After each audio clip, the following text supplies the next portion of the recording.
सीमा अध्ययन पर जब हम लोग ने एक पढ़ना शुरू किया, शुरू-शुरू में पढ़ना शुरू किया, शोध में मुझे जब ये विषय मिला, तो उस वक़्त इन सारे विषयों पर आम जनता में कोई बहुत ज़्यादा बातचीत होती नहीं थी। तो आज मुझे ये पहल ये काफ़ी काफ़ी मतलब एक संतोष भी मुझे मिल रहा है कि अ, हम एक इस तरह का कार्यक्रम भी कर रहे हैं, बहुत सारे कार्यक्रमों की श्रृंखला में, जहाँ पे सभी तरह के व्यक्ति सभी तरह के लोग यहाँ पे आकर के हम सीमा अध्ययन पर और सीमा संबंधी विषयों पर चर्चा करेंगे। तो सबसे पहले मैं अ, बहुत ज़्यादा ही आभार व्यक्त करना चाहता हूँ विक्रम भाई साहब जी का और पश्चिमी सीमा अध्ययन केंद्र जोधपुर का जो जिसने इस कार्यक्रम को संभव बनाया। मैंने एक पीपीटी तैयार की है, अगर मैं कोशिश करता हूँ साझा करने की, उसके बाद फिर हम सीधे विषय पर ही आते हैं।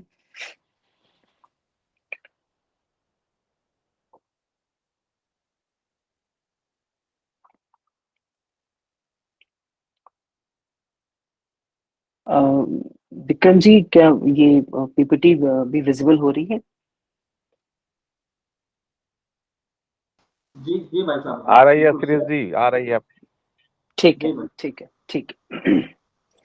तो हम सभी जानते हैं कि अभी पिछले 9 दिसंबर को भारत-चीन जो हमारी सीमा रेखा है, जो हमारी पूर्वी सीमा रेखा है, वहाँ पे भारतीय सैनिकों और चीनी सैनिकों के बीच में एक झड़प हुई। यांगजी क्षेत्र में वो झड़प हुई और उस झड़प के बाद बहुत कुछ लिखा गया, कहा गया, चर्चा हुई। तो उसी उसी संदर्भ में आज ये विषय तय हुआ कि हम एक बार तवांग पर बात करें, क्योंकि तवांग बहुत ही महत्वपूर्ण क्षेत्र है। और जब हम तवांग पे बात करते हैं तो तवांग सिर्फ और सिर्फ सामरिक क्षेत्र नहीं है, जो हमारी भारत-चीन की पूर्वी सीमा रेखा पर है, बल्कि तवांग का अपना एक आध्यात्मिक भी महत्व है। और इस आध्यात्मिक महत्व को राजनीतिक चर्चा में या सामरिक चर्चा में क्यों शामिल किया जाना चाहिए, इसका भी एक निहितार्थ है, क्योंकि अ, अगर चीन की दृष्टि से देखें तो चीन ये मानकर चलता है कि अरुणाचल प्रदेश तिब्बत का दक्षिणी हिस्सा है और उस उसका कहना है, उनका मानना है कि चूँकि वो मैकमोहन लाइन हम आगे चर्चा भी करेंगे, वो उसे नहीं मानते, तो उनके हिसाब से वो उनका हिस्सा होना चाहिए। और तिब्बत तिब्बत का दक्षिणी हिस्सा, तिब्बत पे हम सभी जानते हैं कि चीन ने 1950 के बाद से कब्ज़ा करना शुरू किया और वो पूरी प्रक्रिया 1960 तक लगभग पूरी ही कर ली। तो जो तिब्बती जो पूरा क्षेत्र रहा प्राचीन काल से ही, उनके यहाँ जो राजनीतिक और आध्यात्मिक शक्ति होती है, वो एक ही केंद्र में निहित होती है, वो दलाई लामा में होती है। तो तवांग उन अर्थों में बहुत महत्वपूर्ण हो जाता है कि आज का जो तवांग है और आज के जो दलाई लामा है, उनसे उनका क्या संबंध है, चीन तवांग को कैसे देखता है और चीन अगर तिब्बत पर अपना कब्जा बरकरार रखना चाहता है, तो उसके जो तर्क हैं, वो कहीं न कहीं तवांग से भी निकलते हैं, एक संबंध बनता है। तो आज की चर्चा में जब हम तवांग को देखेंगे तो तवांग को एक आध्यात्मिक तौर पे भी देखेंगे और सामरिक क्षेत्र के तौर पे भी देखेंगे। मैं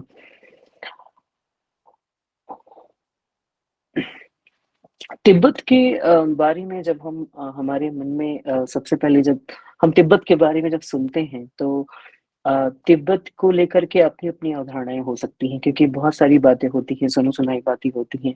कुछ लोगों को अवसर मिलता है चीज़ों को जानने का। लेकिन जब हम इतिहास में जाते हैं तिब्बत के, तो तिब्बत का इतिहास काफ़ी पुराना है और सामाजिक और आध्यात्मिक इतिहास तिब्बत का राजनीतिक इतिहास से भी ज़्यादा पुराना है, सांस्कृतिक इतिहास। और भारत और तिब्बत के जो संबंध रहे हैं इतिहास में, खासकर जो सांस्कृतिक संबंध रहे हैं, वो इतने ज़्यादा प्रगाढ़ रहे हैं कि अगर हम उस बिंदु से अध्ययन करना शुरू करें, तो तिब्बत का जो संबंध है, जितना भारत के साथ प्रगाढ़ दिखेगा, उतना जो मेनलैंड चाइना है उसके साथ स्पष्ट ही नहीं, अस्पष्टता ही ये हो जाएगा परिलक्षित कि उनके साथ वैसा संबंध नहीं है। तो हम सभी इतना जानते हैं कि जो दलाई लामा होते हैं वो तिब्बत की सांस्कृतिक, राजनीतिक और सभी तरह की जो शक्तियाँ होती हैं, वो दलाई लामा में निहित होती हैं।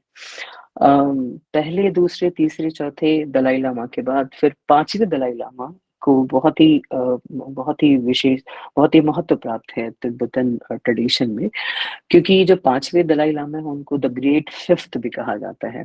और इन्होंने जो जिस तिब्बत के बारे में अभी मैं चर्चा कर रहा था सांस्कृतिक ऐतिहासिक रूप से, जो कि कहीं चीन के बराबर ही बैठता था अगर हम पॉलिटिकल और राजनीतिक और भौगोलिक दृष्टि से देखें, तो उस तिब्बत को एकीकृत करने का जो काम था वो 5वें the great fifth Dalai Lama ने किया था।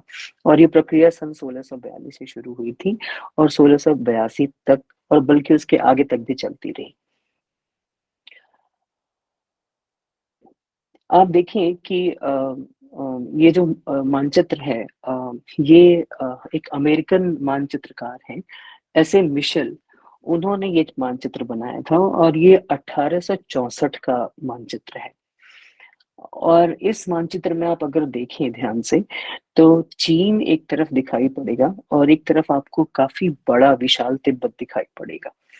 और चूँकि ये मैप 1864 का है, तो हम स्वतंत्र भारत की बात अभी नहीं कर रहे, लेकिन ब्रिटिश भारत आपको दिखाई पड़ सकता है।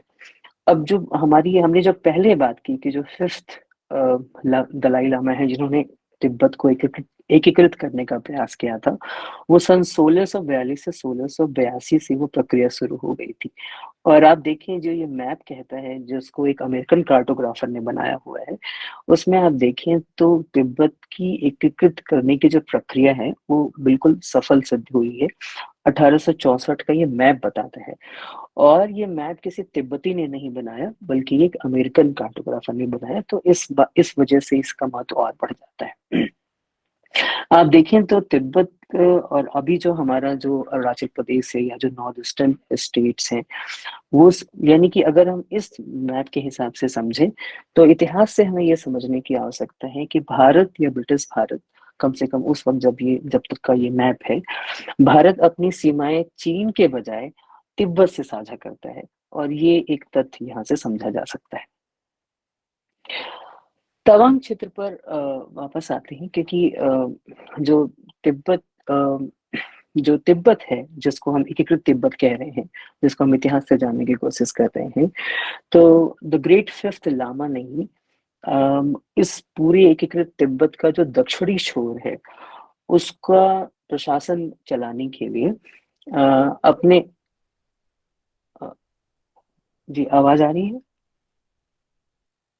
यस सर, आवाज आ रही है। जी जी जी।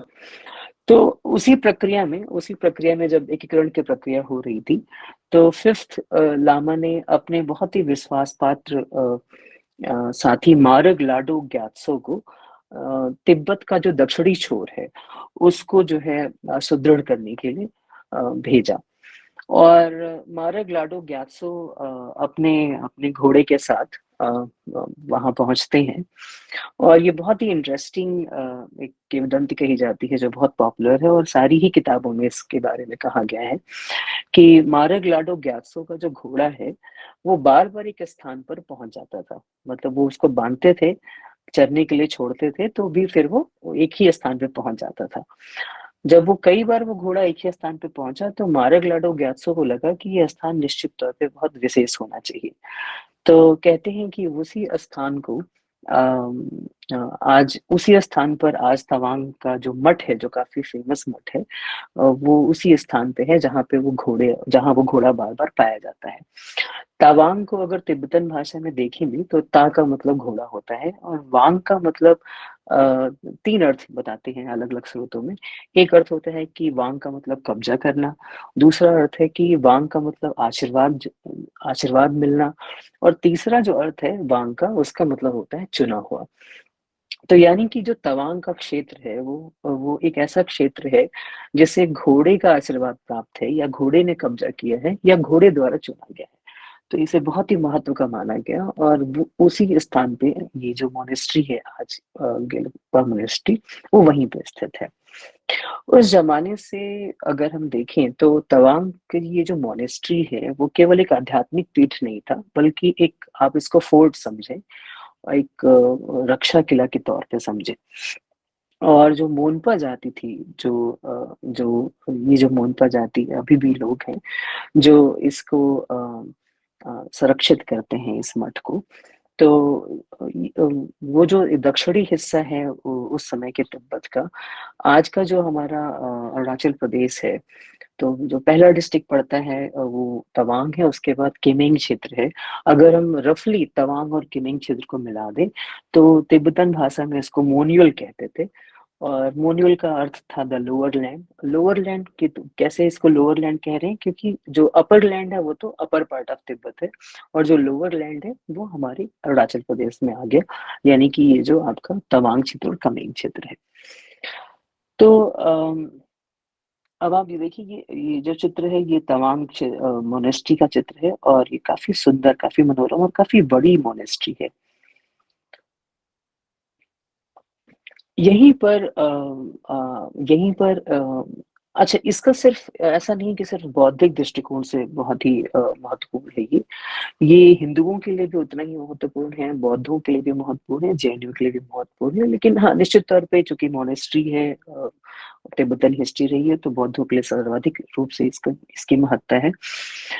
चित्र में आप देखें, एक बहुत ही फेमस झरना है, इसका नाम है चुमिक ग्यात्से झरना। और ये कुल 108 झरनों का एक समूह है, और ये बहुत ही पवित्र माना जाता है। बुद्धिस्ट ट्रेडिशन में जानने वाले लोग जानते हैं कि गुरु पद्म संभव की बड़ी महत्ता रही है, और किंवदंती ये है कि गुरु पद्म संभव ने अपनी माला, जिसमें 108 मन के होते हैं, तो उन्होंने एक बड़ी शिला पर, चट्टान पे फेंके, और उन 108 जगहों से पानी के स्रोत फूट पड़े। तो उन्हीं 108 झरनों को मिला करके चुम्बिक ज्ञात से झरना कहते हैं। ये ये स्लाइड मैंने इसलिए रखी है क्योंकि अभी जो हाल में झड़प हुई है यांगजी क्षेत्र में, तो चूंकि वो एक ऐसा इलाका है जहाँ झड़प हुई है, जहाँ पे बिल्कुल डिमार्केटेड बॉर्डर नहीं है। इस बात को आगे हम समझेंगे। तो ठीक-ठीक ये कह पाना कि कौन-सा क्षेत्र किसके पास है, मतलब भारत भारत का है, चीन का है, ठीक-ठीक या वैधानिक तौर पे नहीं कहा जा सकता। हाँ, परंपरा से ये बात स्पष्ट है कि वो क्षेत्र हमेशा से भारत के पास रहा है।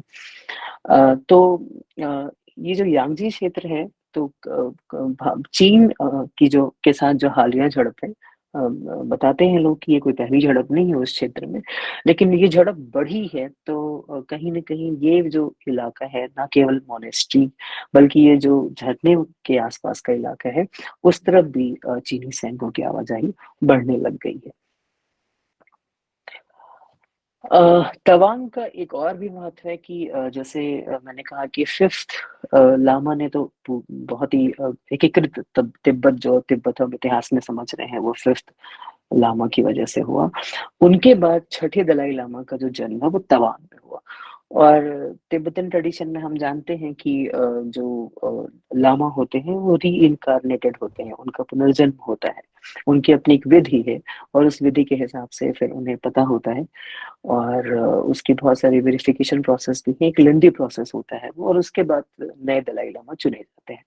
तो आप देखिए कि एक पांचवें दलाई लामा जो बहुत महत्वपूर्ण है, जिन्होंने तिब्बत को एक बड़ा आकार दिया है, उसके तुरंत बाद जो छठे दलाई लामा है, उनका जो जन्म स्थल है वो तवांग क्षेत्र में हुआ है। तो तवांग का बहुत ही ज्यादा महत्व है।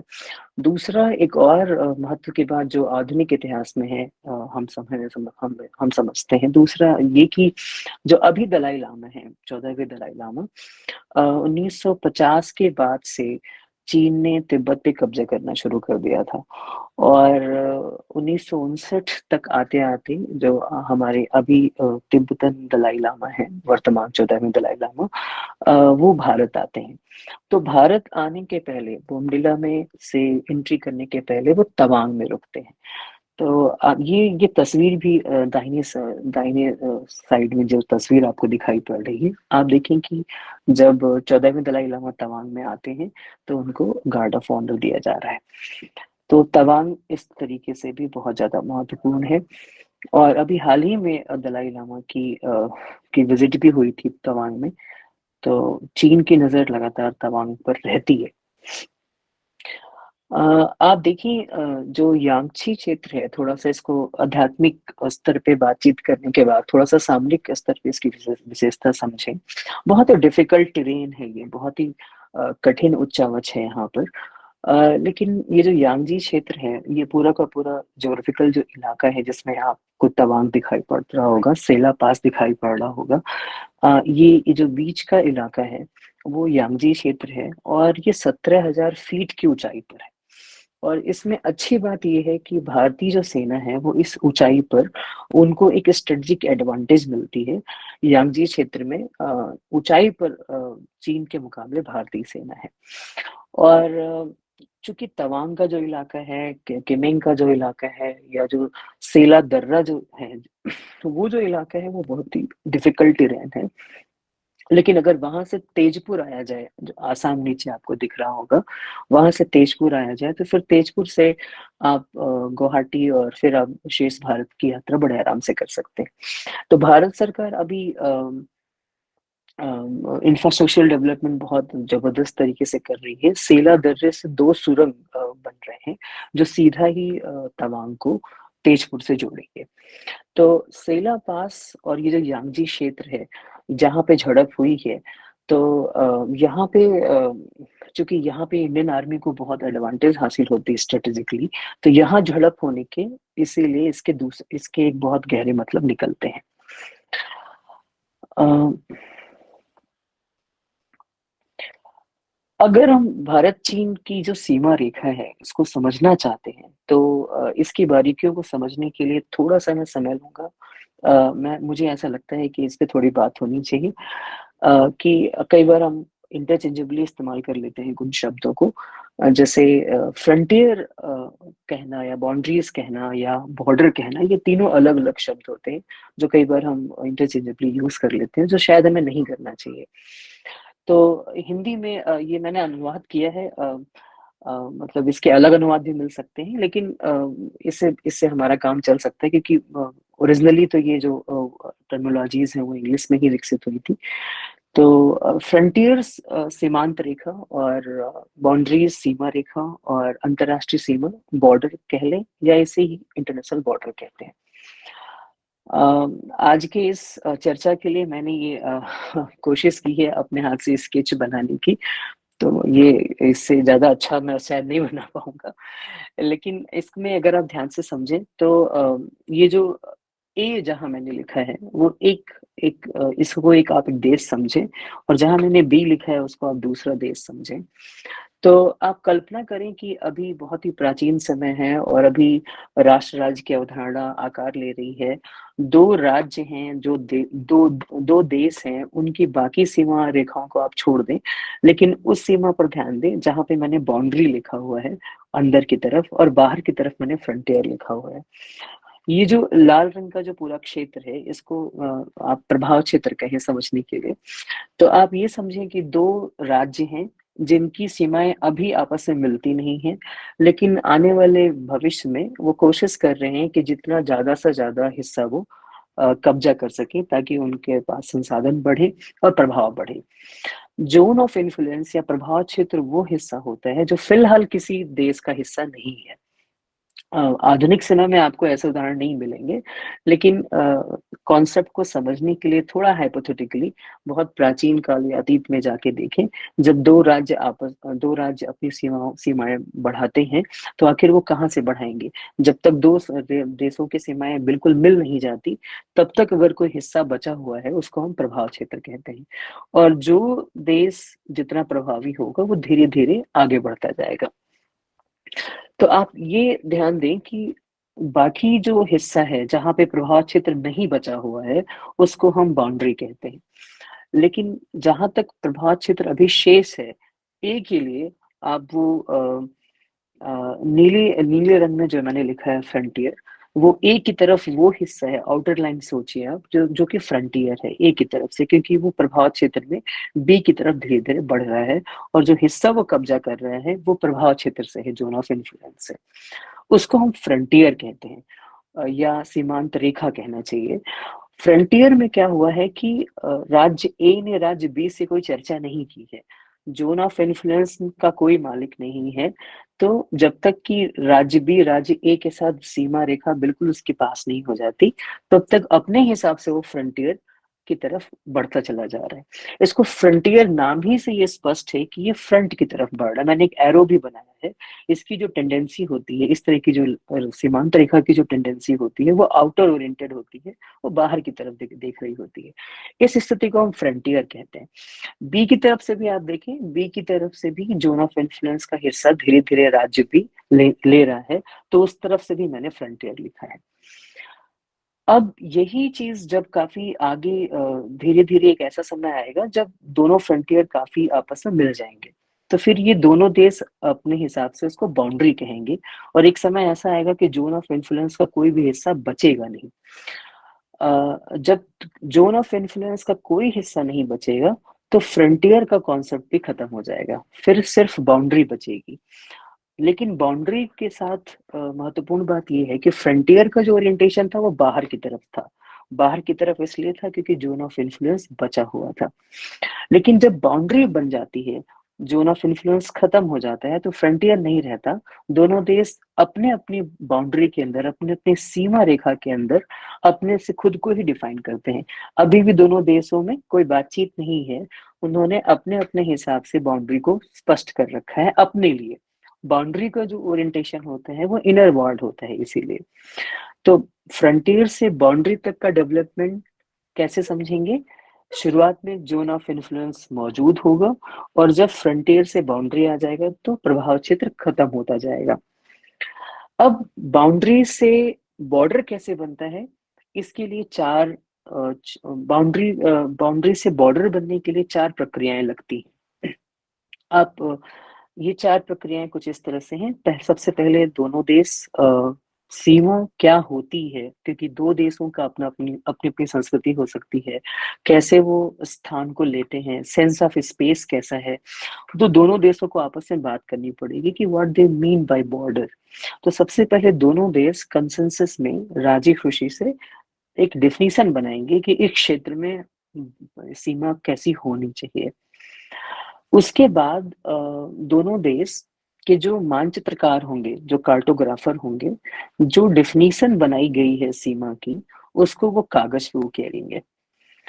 सहमति से कागज पे उकेरने के बाद जो रेखा कागज पे उकेरी गई है, दोनों देशों के जो संबंधित अधिकारी होंगे, वो जमीन पर जाकर के वो उस रेखा को उतारेंगे, जिसको हम डिमार्केशन कहते हैं, वास्तविक सीमांकन। इसमें स्तंभ बनाए जा सकते हैं, बारबेड वायर लगाए जाते हैं।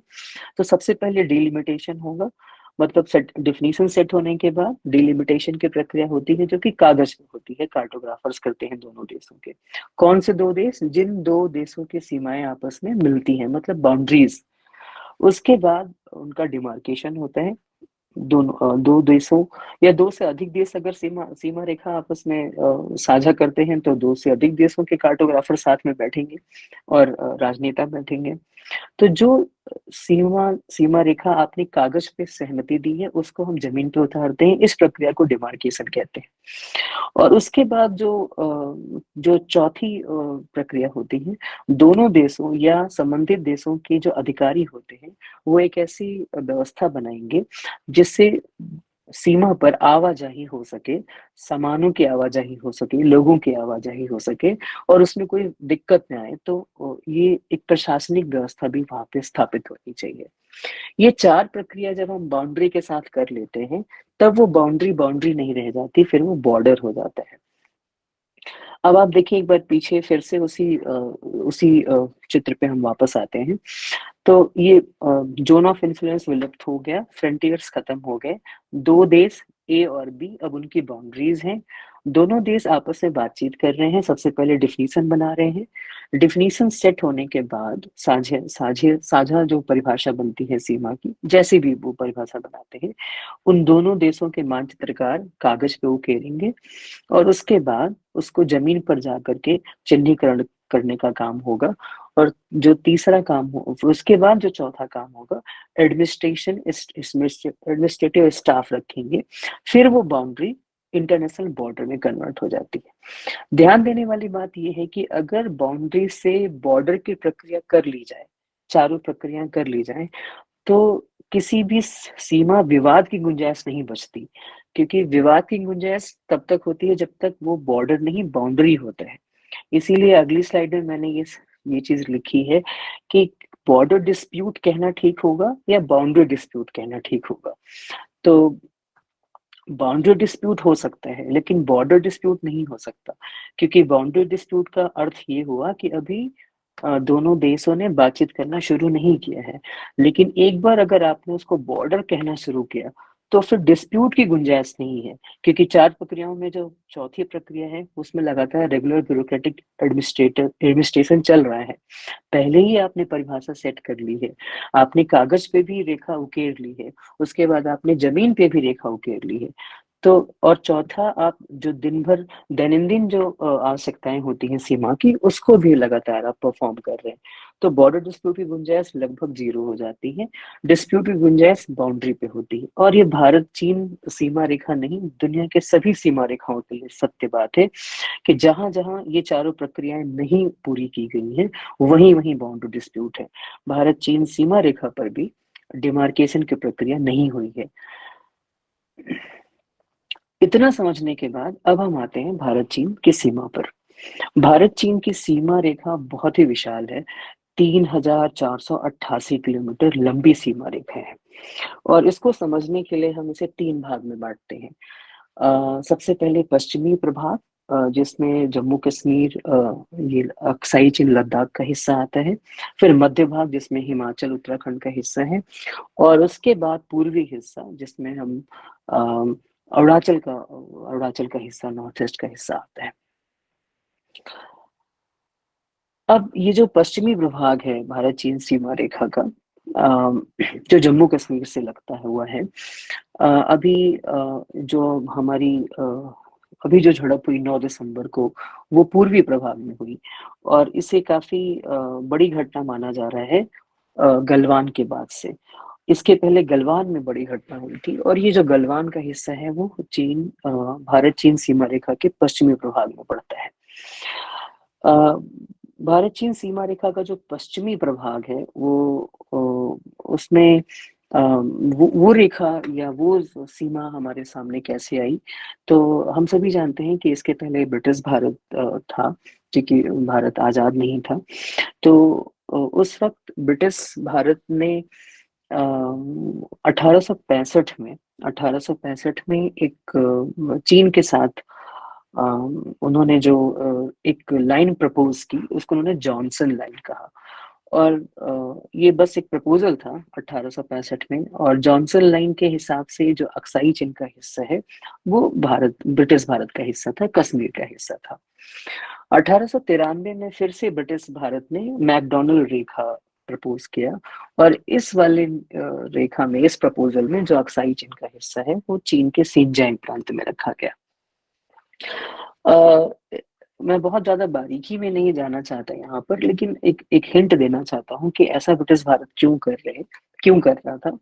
क्योंकि आप देखें वो समय एम्पायर का है, और ब्रिटिश भारत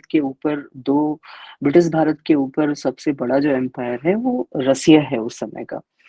और ब्रिटिश भारत या ब्रिटेन कतई नहीं चाहता था कि उसकी जो कॉलोनी है भारत, उसमें उस पर कभी जार शाही या रूस की नजर पड़े। तो चीन को फिर भी नियंत्रित किया जा सकता था, लेकिन ये रिस्क नहीं लेना चाहते थे ब्रिटिशर्स कि रूस का जो जार है, जो वहाँ की जो जारशाही है, वो ब्रिटिश भारत की तरफ आए। तो रूस और ब्रिटिश भारत के बीच में वो एक स्ट्रांग बफर जोन बनाना चाहते थे। तो स्ट्रांग बफर जोन बनाने की वजह से ही आप इसको ऐसे समझ लें कि एक तरह का अपीजमेंट पॉलिसी थी, तुष्टिकरण की नीति थी सटल लेवल पर, कि अगर हम जॉनसन लाइन में, तो अक्साई चीन हमारे पास है। तो 1865 के बाद 1893 में फिर मैकडोनल्ड रेखा प्रपोज करने का सिर्फ इतना ही पर्पस समझ में आता है कि वो हिस्सा अगर हम उसको शिनजैंग प्रांत में रखें तो उनका जो बफर जोन वाला जो आर्गुमेंट है वो काम करता है। आजादी के बाद भारत चीन जो युद्ध हुआ 1962 में, वो इस बहुत बड़ा हिस्सा उस युद्ध का इस स्थान पर लड़ा गया था। और 1962 के बाद जब युद्ध विराम हुआ, तो वहां से एक रेखा निकल करके आई जिसको आज हम लाइन ऑफ एक्चुअल कंट्रोल कहते हैं, वास्तविक नियंत्रण रेखा कहते हैं। ये सारी जो बातें हमने अभी की, वो भारत चीन सीमा रेखा के पश्चिमी प्रभाग से संबंधित है। अगर हम मध्य प्रभाग में आए, तो यहाँ मैंने दो चित्र लिए हैं, एक हिमाचल प्रदेश का और एक उत्तराखंड का। जैसे मैंने पहले भी बताया कि जो मध्य प्रभाग है भारत चीन सीमा का, वो उत्तराखंड और हिमाचल से जुड़ता हुआ भाग है। अगर हम तीनों प्रभागों की तुलना करें, तो पश्चिमी प्रभाग, पूर्वी प्रभाग और मध्य प्रभाग, उसके मुकाबले ये थोड़ा शांत प्रभाग है। उसके मुकाबले मतलब, तो यहाँ जो चार बिंदु आपको दिखाई पड़ रहे होंगे, जैसे हिमाचल में कौरिक है, शिवकिला है, और उत्तराखंड में पुलम सुंदा है, और बारहट होती है। तो यहाँ भी डिस्प्यूट्स चलते हैं। तो लेकिन फिर भी बाकी दोनों प्रभागों से ये थोड़ा संयमित भाग है। भारत चीन सीमा रेखा का जो पूर्वी प्रभाग है, जिसमें अभी झड़प भी हुई और जो आज की चर्चा का विशेष बिंदु भी है, वो कैसे अस्तित्व में आया, तो ये बात 1914 की है, जहाँ पे शिमला समझौता हुआ और ब्रिटिश भारत और चीन और तिब्बत के प्रतिनिधि शिमला समझौता में भाग लेते हैं। और बकायदा तीनों भाग लेते हैं। उसकी ऑफिशियल कॉपी देखी जा सकती है। और शिमला समझौता में मैकमोहन लाइन खींची जाती है। और इस मैकमोहन लाइन के मुताबिक जो आज का तवांग है, वो ब्रिटिश भारत का हिस्सा हो जाता है। और ब्रिटिश भारत का हिस्सा का मतलब ये है कि चूंकि इस शिमला समझौते में एक पार्टनर तिब्बत भी है, उसके बावजूद आप देखें कि 1914 के शिमला समझौते के हिसाब से जो तवांग का हिस्सा है, वो ब्रिटिश भारत का हिस्सा है। तो ऐतिहासिक रूप से आप देखें तो तवांग पर 1914 से ही फिर हमारा अधिकार माना जाना चाहिए। और उसके बाद एक बिंदु ये भी मैं कहना चाहता हूँ कि 1962 में जो अटैक हुआ था चीन का, वो मैकमोहन रेखा पे भी हुआ था। इसमें ये जो चित्र मैंने रखा है, इसका एक खास मतलब है। मैंने जानबूझ के पेन के साथ ये चित्र दिखाया है। इसकी वजह ये है कि ये जो मैकमोहन लाइन है, वो कार्टोग्राफर मैकमोहन ने खींची थी। वो रेड इंक पेन थी। और वो कागज के ऊपर जब वो पेन से खींचते हैं, तो जब उसको आप रियल सिचुएशन में कंपेयर करते हैं, कागज की वस्तु स्थिति को जमीन पर उतारते हैं, तो जो निब की मोटाई है, जो पेन की मोटाई है, वो एक 1 इंच की जो मोटाई है, वो सात जमीन पे 7 मील के बराबर हो जाती है। तो एक बार ये भी हमारे आपके ध्यान में होना चाहिए कि मैकमोहन लाइन को अगर हम माने भी, तो चूंकि उस वो लाइन ऐसे खींची गई है कागज पे कि जमीन पे 7 मील के बराबर बैठती है। तो यानी कि बहुत क्लैरिटी नहीं है। अगर दोनों देश बिल्कुल सही मंशा के साथ बैठें और बातचीत भी करें, तो भी उस 7 मील का जो अंतर है, उस पे बहुत ही विश्वास की जरूरत पड़ेगी दोनों देशों की तरफ से। यानी कि मैकमोहन लाइन पे अगर झड़प होती है या डिस्प्यूट्स होते हैं, तो वो तब तक स्वाभाविक है जब तक दोनों पक्ष बैठ करके बातचीत करके डिमार्केशन नहीं कर लेते हैं। यहाँ एक और बात मेरे ख्याल से हमें जाननी चाहिए। भारत चीन सीमा रेखा जो पूर्वी प्रभाग है, तवांग हमारे हिस्से में तो शिमला समझौते के बाद से ही रहा। लेकिन अभ्यास और प्रक्रियाओं के हिसाब से देखें तो तिब्बत की जो तिब्बत की जो पूरी की पूरी राजनीतिक प्रक्रिया थी, आर्थिक प्रक्रिया थी, वो तवांग पे फिर भी मतलब कि 1914 के बाद भी चलती रही। वो चलती इसलिए रही क्योंकि ब्रिटिश भारत का ध्यान उधर उतना नहीं था। तो जब 1950 के बाद से चीन तिब्बत पर कब्जा करना शुरू करता है, तो 1950 से वो प्रक्रिया शुरू होते होते 1960 तक आती है। 1951 में एक बहुत शानदार काम मेजर रालिंग नाओ खातिंग ने, जो मणिपुर के ब्रिटिश भारत सैनिक थे, उन्होंने एक बहुत अच्छा काम ये किया कि 1951 में जाकर के पूरा का पूरा जो तवांग का क्षेत्र है, उसको जो उस वक्त नेफा होता था, NEFA, जिसको आज हम अरुणाचल प्रदेश कहते हैं, तो खातिंग, मेजर खातिंग ने उसको नेफा के अंतर्गत लेकर के आए। और ये रणनीतिक रूप से बहुत ही बेहतरीन काम रहा। अगर वैसा शायद नहीं होता तो शायद तवांग जिस तरीके से आज तवांग हमारे पास है, और तवांग वासी भारतीय मेन स्ट्रीम में जुड़कर गर्व महसूस करते हैं, शायद फिर वो बहुत कठिनाई आती।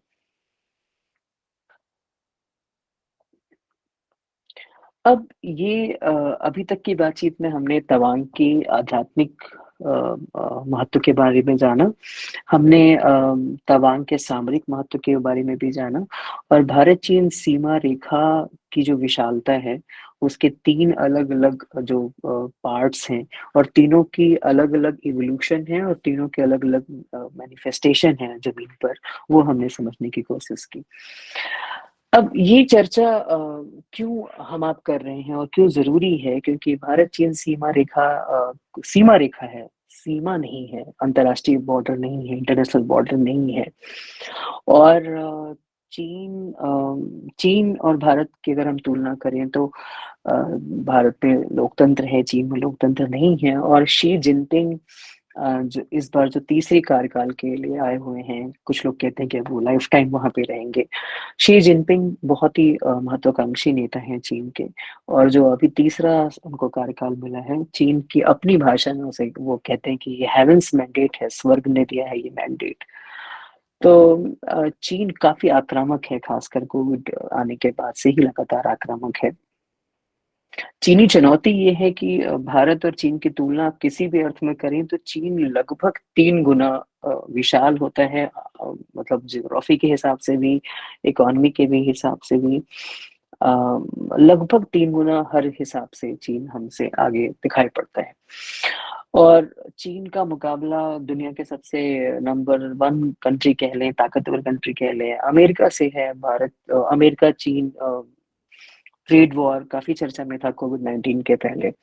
तो एक ऐसा देश जिससे हम सीमा रेखा साझा कर रहे हैं, एक ऐसा देश जो बहुत आक्रामक है, एक ऐसा देश जो शायद क्षमताओं में निश्चित तौर पे हमसे हमसे कहीं आगे है, एक ऐसा देश जो सीमा विवाद सुलझाना नहीं चाहता। हमने 25 राउंड की बॉर्डर टॉक एक बार की है, 17 राउंड की बॉर्डर टॉक एक बार की है, और ये बॉर्डर टॉक आप यकीन करें 1960 के बाद से ही चल रही है, लेकिन अभी तक कोई कॉन्क्रीट रिजल्ट आया नहीं है। तो इसका सीधा मतलब है कि चीन चाहता ही नहीं कि सीमा रेखा विवाद भारत के साथ सुलझे।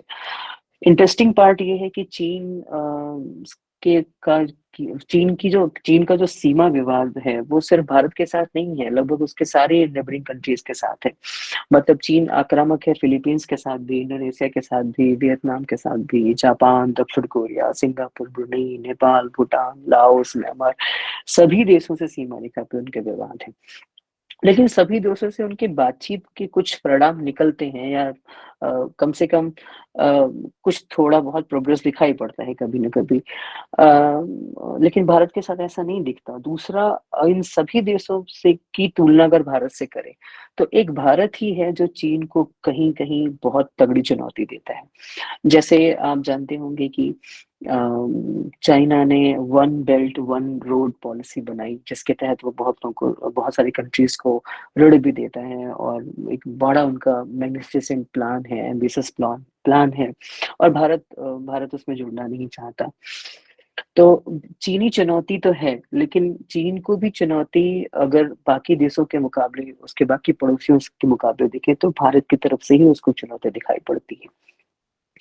लेकिन सबसे पहले अभी हमें ये सोचना चाहिए कि चीन की चुनौती की गहराई के कितने व्यापक अर्थ निकलते हैं। एक तो ओबोर की वजह से भारत के जो नेबर्स हैं, भारत के जो पड़ोसी हैं, चीन एक तगड़ा कंटेंडर बनता है भारत के मुकाबले, कि पड़ोसियों के पास एक बार्गेनिंग चिप होती है कि वो भारत के साथ भी डिप्लोमेटिक रिलेशनशिप बना सकते हैं, और चीन के साथ भी बना सकते हैं। दूसरा, एक बॉर्डर पे जब हम बात करते हैं तो ये खूब चर्चा में आता है कि शायद शायद चीन एक सलामी स्लाइसिंग की नीति अपना रहा है। अब ये सलामी स्लाइसिंग क्या है? सलामी स्लाइसिंग के बारे में कहते हैं कि चीन जानबूझकर लाइन ऑफ कंट्रोल पर, लाइन ऑफ एक्चुअल कंट्रोल पर थोड़ा-थोड़ा आगे, थोड़ा थोड़ा आगे पीछे करके वो झड़पें करता रहता है और छोटे-छोटे झड़प वो ऐसे कोई बड़ी झड़प नहीं करता और छोटी-छोटी झड़प करते फिर वो अपना दावा मज़बूत करना चाहता है। इसको और जब कभी बॉर्डर टॉक होती है, तो उस छोटे-मोटे झड़पों के आधार पे जो उसकी बढ़त होती है इधर-उधर जगहों पे, दाएँ-बाएँ, उनको वो बार्गेनिंग चिप की तरफ इस्तेमाल करता है। और ये इस बात को कहने के बहुत पुष्ट आधार हैं क्योंकि हम सभी जानते हैं कि चीन ने अपनी तरफ की सीमाओं पर बहुत ज़बरदस्त इंफ्रास्ट्रक्चरल डेवलपमेंट किया है, अवसंरचना विकास किया हुआ है। एक अवधारणा पढ़ने को मिली हाल ही में कि चीन ने अपने तरफ 628 से ज़्यादा गाँव बनाए हैं। उनको गाँव ख़ैर नहीं कहा जाना चाहिए और उन गाँव में कोई आम जनता रहती भी नहीं, बट उन गाँव को वो शाओ कांग विलेज कहते हैं। और वो एक तरह का आइडियल विलेज वो प्रोजेक्ट करना चाहते हैं कि हमारी तरफ पहले से लोग रहते हैं और बहुत ही स्टेबिलिटी के साथ, सिक्योरिटी के साथ रहते हैं। बट हकीकत में वो घोस्ट विलेजेस हैं जहाँ पे सिर्फ पीएलए के लोग रहते हैं और जब इस तरह की झड़पें होती हैं तो आप समझ लें कि उन झड़पों को सपोर्ट करने के लिए जो एक लोग चाहिए, जो मैन पावर चाहिए, जो रिसोर्स चाहिए, वो इन सारे गाँव में रखे जाते हैं। तो ये तो एक संख्या है 628 इसकी बहुत ज़्यादा पुष्टि नहीं की जा सकती, लेकिन शाओकांग गाँव बनाए जा रहे हैं, ये बात तथ्य है। तो चुनौती ये है कि चीन अपनी तरफ से उन्होंने बहुत ज़बरदस्त इंफ्रास्ट्रक्चर डेवलपमेंट किया हुआ है। एक बात हमें ये भी समझनी चाहिए कि अगर हम ज्योग्राफिकली देखें तो भारत की तरफ से जो उच्चावच है, जो ज्योग्राफी है, जो भौगोलिक स्थिति है, वहाँ पे इंफ्रास्ट्रक्चर डेवलपमेंट करना थोड़ा जटिल है। और चीन की तरफ जो संरचना है, जो भू-संरचना है, उधर अवसंरचना विकास करना, इंफ्रास्ट्रक्चर डेवलपमेंट करना काफ़ी काफ़ी आसान है भारत के मुकाबले। तो एक तो ये भी दिक्कत होती है भारत भारत के साथ। दूसरा, हम सभी जानते हैं कि भारत की नीति पहले ऐसी थी कि हम पहले बॉर्डर एरियाज़ में डेवलपमेंट नहीं करना चाह रहे थे। लेकिन जब से हम करना भी चाह रहे हैं और जब से तेज़ी भी आई है, तब से भी ये बात काफ़ी रेखांकित हो रही है कि हमारे यहाँ का जो उच्चावच है वो बहुत ही जटिल है। लेकिन ये एक ऐसी चीज़ है कि इसे करना ही होगा और अच्छी बात ये है कि सरकार इस पे ध्यान दे रही है। मेरी कई लोगों से बात हुई हाल ही में अरुणाचल प्रदेश के लोगों से, तवांग के लोगों से। उन्होंने खुद ये बताया कि पिछले कुछ सालों से एक बॉर्डर माइग्रेशन की जो प्रॉब्लम थी, अब चूँकि वहाँ पे इंफ्रास्ट्रक्चर डेवलपमेंट बढ़ा है, तो लोग अब वापस आ रहे हैं। जो लोग कभी गुवाहाटी जाने की कोशिश कर रहे थे, अब वो लोग बहुत ही आत्मविश्वास के साथ फिर से वापस आ रहे हैं। तो काम तो वहाँ पे हो रहा है। ये तो चीनी चुनौती हो गई। एक बार हमें ये भी देखना चाहिए कि भारतीय तैयारी क्या है। तो तैयारी हमारी ये है कि जैसे मैंने पहले की स्लाइड में भी बताया था कि तेजपुर को जोड़ने की कोशिश हो रही है सेला दर्रे से तवांग तक और बहुत ही एम्बिशियस प्रोजेक्ट पे लगातार काम हो रहा है, मागो थिंगबू विजयनगर फ्रंटियर। आप देखिए इसका नाम भी फ्रंटियर रखा गया है, मागो थिंगबू विजयनगर फ्रंटियर। और अगर आपने फ्रंटियर वाली स्लाइड ध्यान से देखी होगी तो अब आप समझेंगे इसे क्यों मागो थिंगबू बाउंड्री विजयनगर बाउंड्री हाईवे नहीं कहा जा रहा, इसको मांगो थिंगबू विजयनगर फ्रंटियर हाईवे कहा जा रहा है। दूसरा, भारत ने जो बॉर्डर सर्विलांस है, सीमा की निगरानी करने का जो काम है, उसमें हाई टेक्नोलॉजी इस्तेमाल करना शुरू किया है। सैटेलाइट्स का इस्तेमाल हो रहा है। Long range unmanned aerial vehicles जो होते हैं, जिनकी रेंज काफ़ी दूर तक होते हैं और वो ऑटोमेटिकली फंक्शन करते हैं एआई के थ्रू, अनमैन्ड, उनका इस्तेमाल हो रहा है। आईएसआर सिस्टम का इस्तेमाल हो रहा है। राडार का एक पूरा नेटवर्क सिस्टम डेवलप किया गया है जो काफ़ी हाईली एडवांस्ड है और रात में भी नाइट सर्विलांस जिसको हम कहते हैं करने के लिए मॉडर्न नाइट विजन सिस्टम लगाया गया है। हाल ही में ये चर्चा में भी था, न्यूज़ में भी था, अग्नि 5 मिसाइल का परीक्षण किया भारत ने जिसकी क्षमता 5000 किलोमीटर की है और ये परमाणु क्षमता से लैस है। और सबसे शानदार बात ये है कि इतनी सारी विपरीत परिस्थितियों के बावजूद जो हमारे लोग हैं, हमारे भारत के लोग हैं, जो स्थानीय निवासी हैं, वो प्राणपण से भारत के साथ खड़े हैं। उनकी चुनौतियाँ बहुत बड़ी हैं, लेकिन फिर भी अ, मैं तो कहूँगा आज से नहीं बल्कि भारत की आज़ादी या उसके पहले से ही भारतीय प्राण प्रतिष्ठा में जो उनका समर्थन है, जो उनका विश्वास है, वो हमारे लिए बहुत बड़ा संबल है क्योंकि किसी बॉर्डर एरिया में, बाउंड्री एरिया में जब लोकल पीपल आपके साथ होते हैं, तो वल्नरेबिलिटी आप कवर कर पाते हैं, कंट्रोल कर पाते हैं। तो यहीं पे मैं अपना प्रेज़ेंटेशन खत्म करता हूँ। बहुत-बहुत आभार इस पूरी प्रक्रिया के लिए बहुत-बहुत आभार।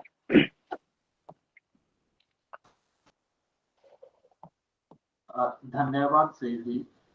बहुत ही डिटेल प्रेजेंटेशन रहा आपका तमाम मुद्दे पे और बहुत ही शानदार तरीके से प्रेजेंट किया गया था। किसी के अगर सवाल है तो इस विषय को लेके अगर पूछ सकते हैं कोई और पूछने को लेके इंटरेस्टेड है तो आप प्लीज पूछिएगा, चलिए उसका जवाब देंगे।